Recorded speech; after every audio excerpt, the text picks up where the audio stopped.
E aí, tudo fantástico com você? Aqui é o professor Alex, você está no Fantástico Cursos e no primeiro vídeo de conteúdo da série O que é Fantasia. Se você quer saber o que vai rolar na série toda, depois dá uma olhada aí em cima, no vídeo de introdução, para você ver que eu vou falar da fantasia desde os primórdios mitológicos até os dias de hoje. E já que eu estou falando de primórdios, começar falando dos mitos, das mitologias que hoje dão forma às fantasias. E é sempre bom lembrar, mitologia não é só um conjunto de histórias sobre deuses, heróis e monstros, mas na verdade elas falam da nossa própria existência, já que nós somos personagens de deuses. E esse fato de que nós somos na verdade sonhos dos deuses, a gente pode ver aqui, ó. A palavra mito vem do grego mitos, que quer dizer história, narrativa, relato imaginário, invenção ou ficção. E é nessa última palavra aí que eu quero que você preste atenção. Ficção, a palavra como a gente conhece hoje, veio do latim fictionem, cuja raiz está no verbo fingo, fingere. E esse verbo aí, inicialmente, tinha o significado de quê?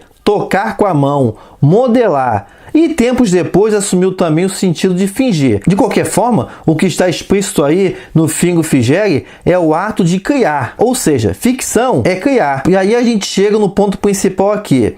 Se você vai analisar a Bíblia em latim, você vai ver que o verbo usado no Gênesis para dizer que o homem foi moldado, foi criado, é justamente fingo fingere. Isso quer dizer que nós somos uma ficção de Deus. E eu estou falando aqui de criação, e isso é justamente uma das funções fundamentais do mito. Explicar fatos da vida, fenômenos da natureza, por que nós nascemos, como morremos, por que morremos, como surgiu o sol e a lua, por que chove, dentre outras coisas. Com o tempo, o mito assumiu outros significados secundários, como algo que não tem fundamento científico, uma superstição, e também acontecimentos históricos, que têm um significado forte para um grupo cultural. Esse é o exemplo quando você diz que um colega seu mitou. Isso quer dizer que ele se tornou uma referência, que ele estabeleceu um padrão a ser seguido. Aqui é um ponto também que ajuda a gente a estabelecer a diferença entre mito e lenda.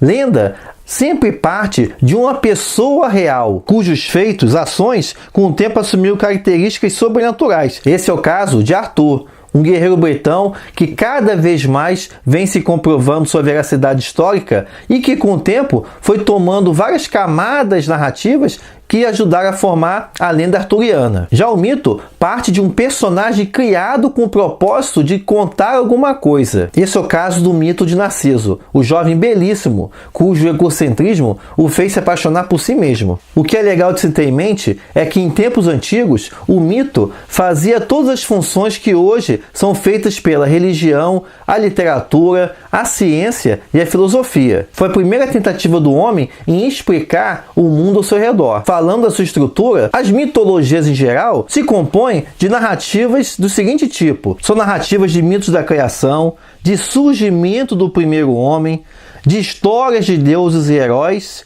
e também de histórias de fim do mundo. E como se explica o fato de que todas as culturas humanas têm mitologias? Para Sigmund Freud, os mitos são a expressão do inconsciente coletivo e têm a mesma função que os sonhos têm para as pessoas. Com isso, a gente pode dizer que os mitos são os sonhos de um povo e se fazem presentes no dia a dia. Outro pesquisador de mitos, que a gente vai ver até quando eu falar da jornada do herói, o Joseph Campbell, diz que o mito existe no nosso dia a dia, em alguns rituais, como por exemplo o casamento, que é a celebração da unificação de dois indivíduos por meio de um ritual. E a gente já pode ter pensado que os mitos se referem só a narrativas para ensinar alguma coisa, mas o fato é que elas já impactaram o curso da civilização humana. Esse é o caso, por exemplo, quando os espanhóis chegaram na América Central, na região onde hoje é o México, e que na época era dominada pelo Império Azteca. E alguns especialistas sempre ficam discutindo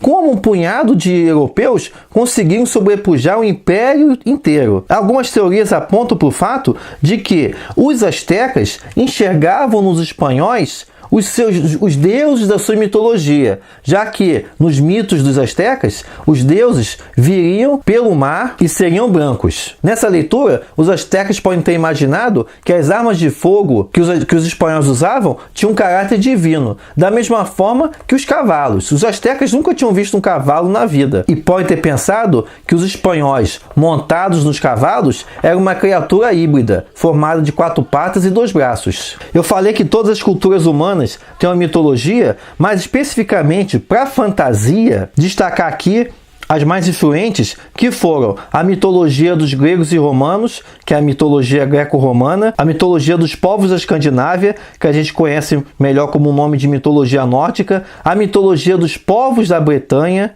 a mitologia celta, assim como também a mitologia dos persas e árabes, que é a mitologia árabe, e a mitologia oriental, para ser mais específico, a sino-japonesa, da China e do Japão. A partir dos anos 60, com toda a revolução cultural e a pós-modernidade, outras mitologias também vêm sendo contempladas pela fantasia, que é o caso da mitologia dos nativos americanos, dos aborígenes australianos e também dos povos da África. E ainda que todas essas mitologias que eu falei aqui, e outras ainda, vão aparecer em algum ponto aqui na série O que é Fantasia, no próximo vídeo eu vou focar em 2 das mais expressivas, principalmente da fantasia europeia, que são a mitologia greco-romana e a mitologia nórdica. E é isso aí, só para relembrar, não se esqueça de, se você gostou, deixar sua curtida aí, assinar o canal e avisar para os seus colegas que a série O que é Fantasia está rolando aqui no Fantasticursos. Então a gente se vê no próximo vídeo, até mais!